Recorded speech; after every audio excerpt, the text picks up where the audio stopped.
7장을 공부하도록 하겠습니다. 7장의 주제는 성인의 삶의 태도입니다. 도에 맞게 사는 사람이 성인이죠. 이 성인은 어떤 삶의 태도를 가졌는가? 노자는 이렇게 말하죠. 무사, 사사로움이 없다. 사적인 욕심이 없다 이거예요. 노자는 이렇게 얘기하죠. 사적인 욕심이 없어서 오히려 사적인 욕심을 이룬다 이렇게 얘기해요. 사사로움이 없기에 사사로움을 이룬다. 이게 7장의 주제입니다. 그럼 함께 공부해보죠. 천장지구, 천장지구, 천지소위 능장차구자, 이기부자생, 고능장생. 천장지구, 하늘은 길고 지구, 땅은 오래간다. 하늘과 땅은 오래가죠, 그죠? 장구하죠. 왜 그렇게 하늘과 땅이 오래가느냐 이 얘기예요. 천지소위 능장차구자, 하늘과 땅이 천지가 능히 오래가고 길게 가는 이유는, 그렇죠? 천지는 오래가는데 천지가 오래가는 이유가 뭐냐? 이기, 그것은 부자생, 스스로를 살리지 않기 때문이다. 그런 얘기예요. 그러니까 천지가 오래가는 이유는 천지는 자신을 위해서 뭘 하지 않는다는 거예요. 자신을 위해서 하지 않는다. 부자생, 자신을 위해 살리고 자신을 가꾸지 않는다 이 얘기죠. 고능장생, 고로 능이 오래 간다. 장생한다 이거예요. 그러니까 천장지구, 하늘과 땅은 천지가 왜 오래 가느냐? 그것은 바로 뭐예요? 부자생이라는 거죠. 부자생, 자생, 자신을 살리지 않기 때문이라는 거예요. 이게 이제 노자의 철학이죠. 나에 대한 욕심이 아예 없는 거예요. 나를 위한다는 생각이. 왜 그런가 하면은, 인간에게는 이제 에고가 있죠. 동물은 에고가 없어요. 자의식, 나라는 의식 없죠, 동물은. 그래서 본능대로 살아요. 아무 문제가 없죠. 본능대로 사니까 동물들은 뭐 욕심이, 탐욕이 있지 않죠. 그냥 배만 부르면 좋지. 그냥 인간으로 말하면 도인들이에요. 다 동물들은. 동물이 인간보다 훨씬 높죠. 인간은 이제 자아가 있어서 나라 의식이 있어요. 그래서 자꾸 내 걸 챙기려고 그래요. 그 내 걸 챙기려는 마음이 커요, 인간은. 그래서 이거를 억누르지 않으면은 동물만도 못하게 살게 되죠. 동물들은 배부르면 좋아하는데 사람은 이제 에고가 있어서 자의식이 있죠. 나라는 의식이 있어서 배가 불러도 욕심을 부려요. 그러니까 노자는 그 얘기를 한 거죠. 이 자아가 갖는 욕심을 약화시키라 이거예요. 부자생, 나를 위해 살려고 하지 말아라. 나를 살려고 하지 말아라. 나라는 에고를 죽이라 이거예요. 그래서 이 철학은 그 자아를 죽이고, 그죠? 그리고 내가 죽으면 어떻게 돼요? 죽으면 산다. 사적생이죠. 에고가 죽으면 셀프가 깨어나요. 참나가. 그래서 명상이 그렇죠. 명자가 이제 죽인다는 뜻이잖아요. 나를 다 죽이고 있어요. 그러면은 가만히 있으면 에고가 죽으면 참나가 깨어나요. 셀프가.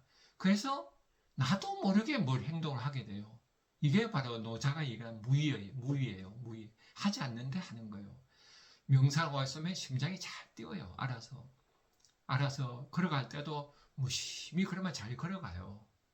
무심하면 좋은 생각도 떠올라요. 이게 바로 노자가 무의죠.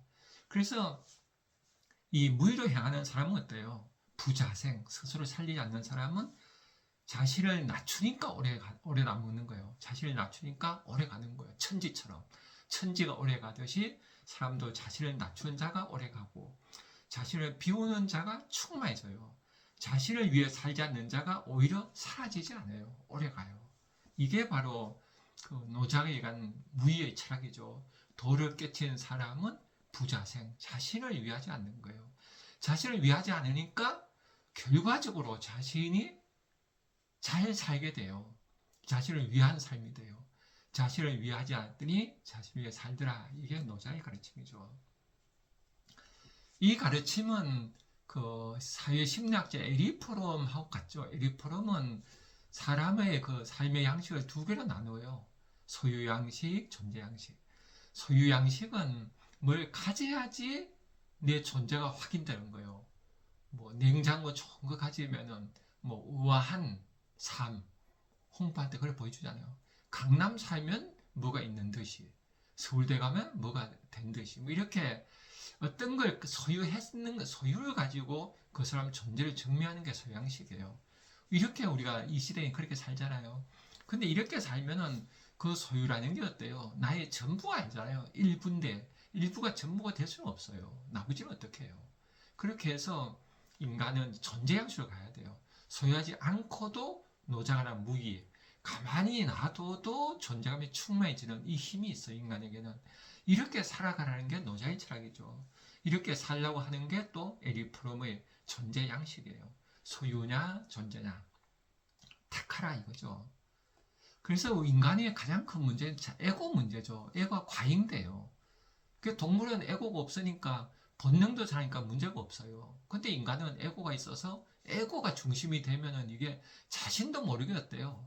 막 그 자아 팽창이 돼요. 내가 뭐가 된 듯이 완장 차면 사람들이 좀 이상해지지 않아요? 돈이 생기면 이상해지고 이게 인간이에요. 어쩔 수 없어요. 그래서 계속 이 에고를 다스리는 연습을 해야 돼요. 그런 에고의 문제, 자아 과잉 문제에 대한 시를 한번 읽어보죠. 서풍 앞에서 황지우 마른 가지로 자기 몸과 마음에 바람을 들이는 저 은사시 나무는 은사시 나무가 팍 마른 가지에 바람이 불어와요. 그래 이제 시인이 보고 노래하는 거죠. 박해받는 순교자 같다. 나무가 바람이 부니까 막 떨면서 고통을 받는데 그 모습이 박해받는 순교자 같다는 거예요. 그러나 다시 보면 저 은사시 나무는 박해받고 싶어하는 순교자 같다 이거예요. 참 시가 멋있죠. 박해받는 순교자인데 박해받고 싶어하는 순교자 같다라고 노래하는 거예요. 이런 사람도 있을 수 있겠죠. 많은 순교자가 안에 그 신께서 그죠. 내 안에 거룩한 신이 내 안에 임하셔서 이렇게 거룩한 분도 다수겠지만은 그 중에 아닌 분도 계시겠죠. 이렇게 박해받는 순교자. 꼭 순교자 아니라도 우리는 어때요? 희생하는 사람도 있잖아요, 자신을. 근데 희생하는 그것이 내 안에 거룩한 신성이 깨어나서 하는 건 아름다운데 내가 그저 이 자아가 그럴 수 있는 거예요. 내가 희생당하는 이 모습을 통해서 내 존재감을 높이려고 하는 심리가 있는 거죠, 인간에게는. 이런 거를 가지고 얘기하는 거죠, 황주신이. 모든 순교자 얘기하는 건 아니죠. 그래서 이런 어떤 자기 희생을 하면서 권력이 되는 이런 경우 많잖아요. 그죠? 우리가 주변 사례 보면은 약한 듯이 막 힘든, 그죠? 피해자인 듯이 이렇게 하면서 코스프레 한다 그러잖아요. 이런 걸 얘기하는 거죠, 시인은. 그래서 시인은 이렇게 말하는 거죠. 자기 희생조차도 자아과잉, 자기 중심성의 또 다른 형태가 될 수 있다. 이렇게 되면 인간이 이제 사디즘, 마조이즘이 돼요. 이게 이제 마조이즘이죠. 내가 피해자가 되어서 살아가는 거예요. 또 남을 괴롭혀서 살아가고, 남을 어때요? 남보다 우월감 느끼고 사는 게 사디즘이죠. 남보다 내가 우월감 느끼면서 남한테 지배하는 그런 탐욕, 이런 병든 마음으로 사는 게 사디즘이에요. 그러니까 우리가 이 시대에 많은 사람이 사디즘, 마조이즘적인 면이 있는 거예요. 그래서 우리가 어때요? 이런 관계 아니고 에고가 이제 과잉돼서 이런 거예요. 그래서 노자 선생의 말씀대로 자아를 억누르고 자아가 그래서 무심한 연습을 자꾸 해야 돼요. 그러면 안에 셀프, 참나가 깨어나서 뭘 하게. 그러니까 내가 길을 가도 내가 가는 게 아니라 그죠? 내 안에 어떤 힘이 가게. 헤르마이스 대변이 나오죠. 내 안에서 솟아오르는 것으로 사는 것이 왜 그리도 힘들었던가. 내가 살면 안 돼요. 글을 써도 내가 쓰는 게 아니라 내 안에 무언가가 쓰죠. 시를 내가 쓰는 게 아니라 시가 내게로 왔다. 파블로 네루다 시인이 그렇게 시를 쓰잖아요. 시가 내게로 왔다. 우리 뭐가 오잖아요. 그죠? 뭐가 와서 그렇게 가는 거죠.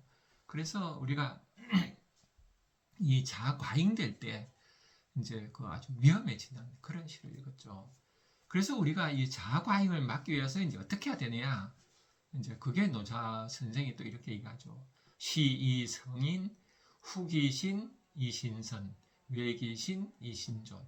시이성인, 이리하여 성인은 그죠? 이리하여 자아 과잉된 문제가 있으니까 이러함으로 그러므로 성인은 후기신 그 몸을 뒤로 한다는 거예요. 앞에 나가지 않는다는 거예요. 앞에 나가면 자의 과잉이잖아요. 자를 죽여서 서로 낮춘다는 거예요.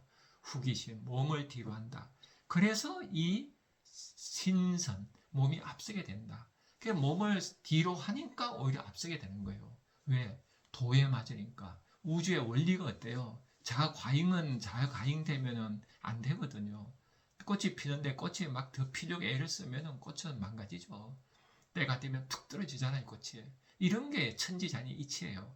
사람도 그 커다란 이치의 우주의 흐름 속에 들어가야 되는데 자과잉이 되면 그게 안 돼요. 그 자과잉을 누른다는 건 나를 몸을 뒤로 하는 거죠.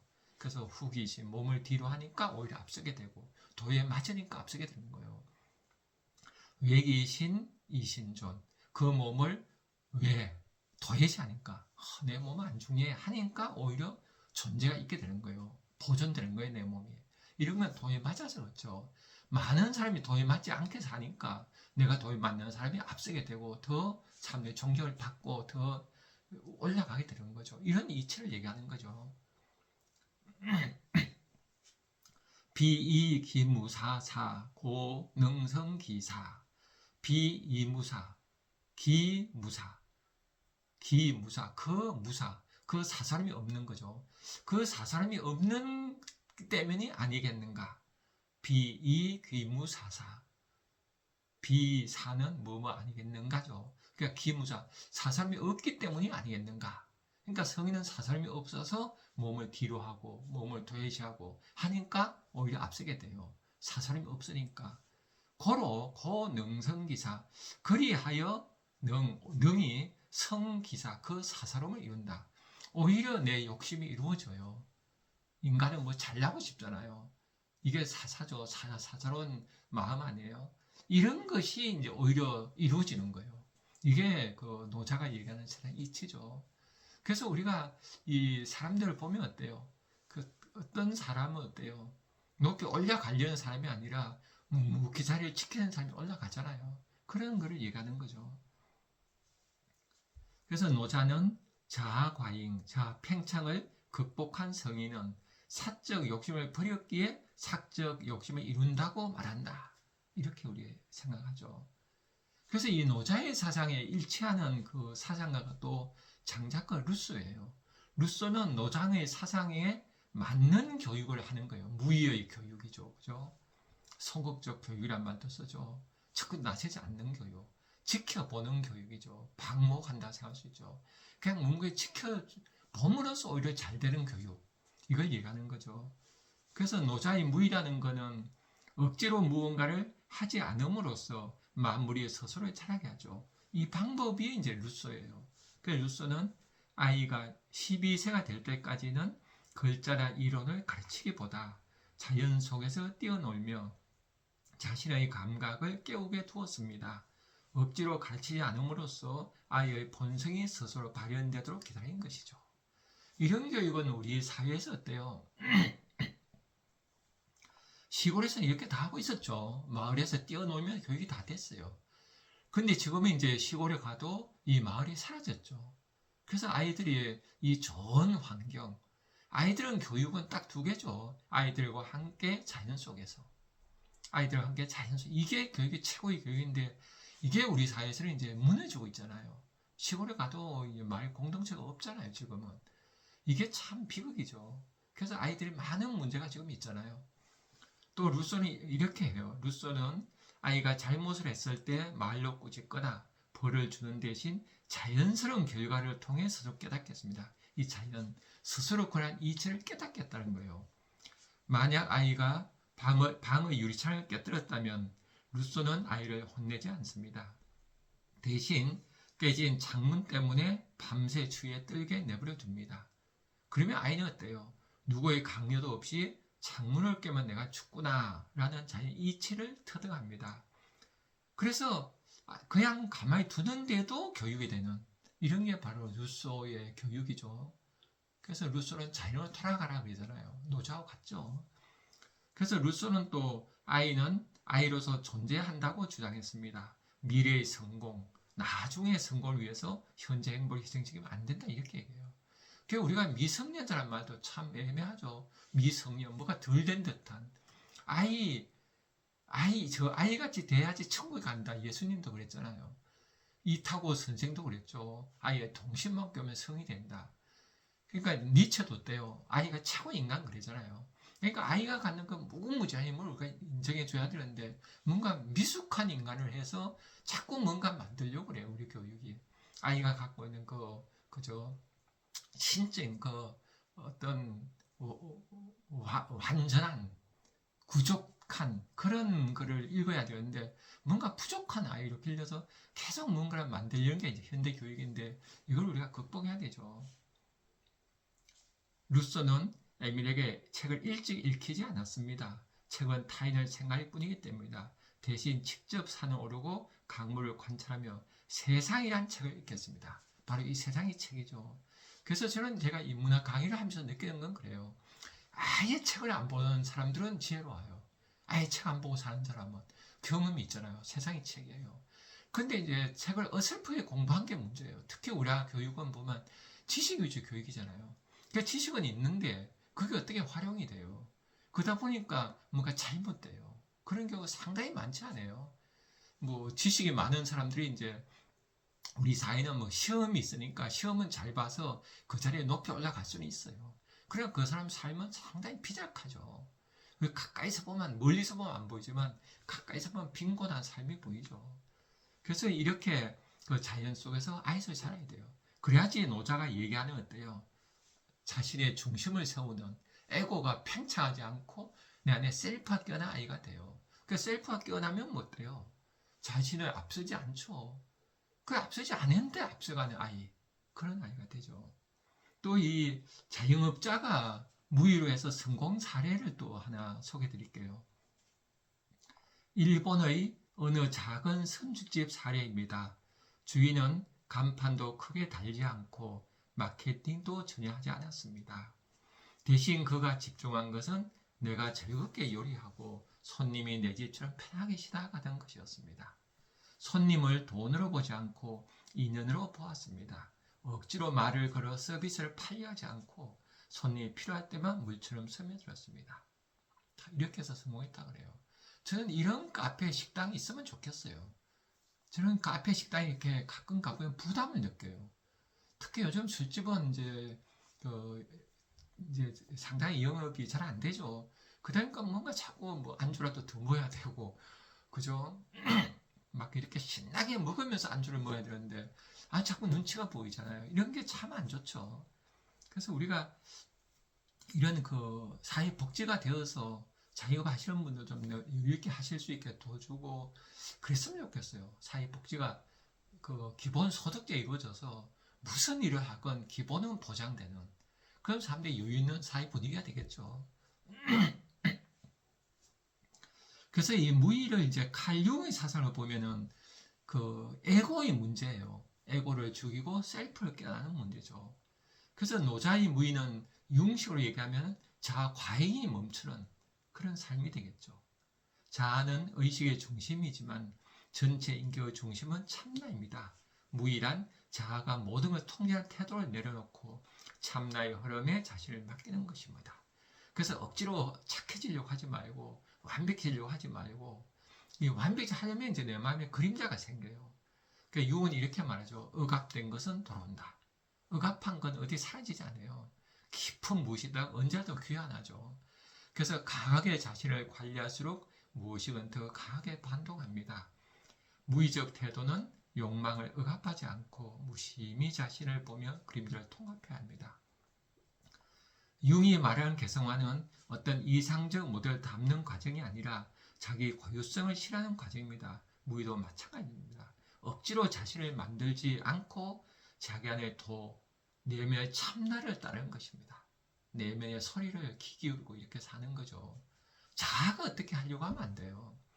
그래서 한 분야에 성공한 사람도 보면은 그 어떤 에고를 이렇게 하는 게 아니라 어떤 깊은 몰입을 해서 참나가 깨어나는 분들이죠.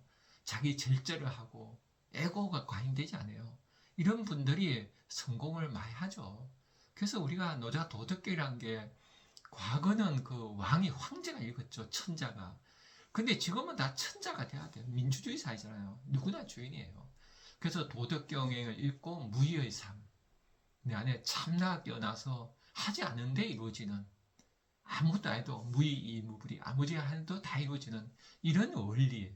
이게 노자 도덕에 갖는 엄청난 파견, 그죠?